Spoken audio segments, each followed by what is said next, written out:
Well, President Trump is preparing to challenge a 150-year-old constitutional standard that anyone born in America becomes an American citizen. Now, at question is the 14th Amendment, which says, quote, all persons born or naturalized in the United States and subject to the jurisdiction thereof are citizens of the United States and of the state wherein they reside. Now, that was added to the Constitution in 1868 primarily to grant the citizenship to freed slaves. So, who exactly would this impact? Well, back in 2014, citizenship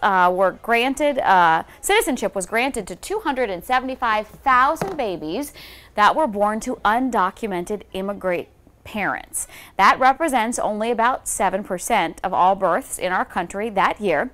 The vast majority of those births, however, were not as a result of a pregnant woman who simply crossed the border to give birth here. Instead, more than 90% say they arrived in the country more than 2 years before giving birth. Those figures do not include mothers who obtain visas to legally travel to the U.S. to give birth. Now, the president says that he plans to end the practice through an executive order.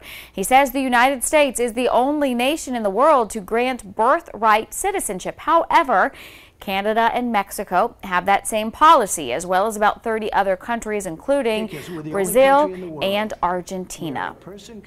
Now, as the president vows to move forward with his plan, our Jacob Reynolds spoke to a legal expert about the process required to change an amendment to the United States Constitution.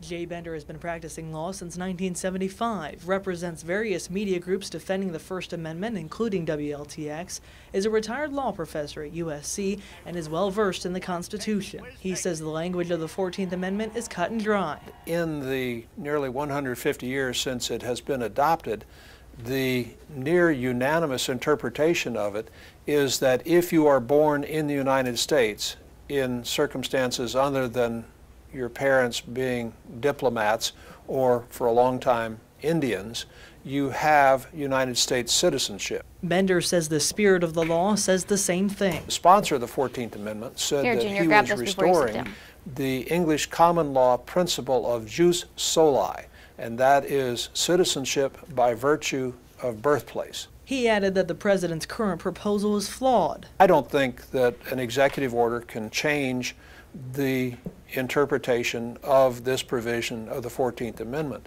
Saying instead, changing the language of a constitutional amendment would require a proposal from Congress, which would then go to the states for a 2/3 majority ratification. South Carolina Republican Senator Lindsey Graham tweeted support for the president's proposed order, saying, quote, finally a president willing to take on this absurd policy of birthright citizenship.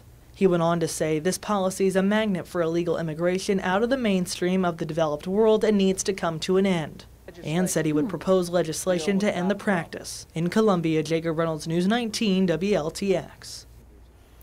Well, this issue not going anywhere. The CBS Evening News will have much more on this story coming up at 6:30 tonight, right after WLTX News at 6. And as always, we are going to have more right now at WLTX.com as well as our app.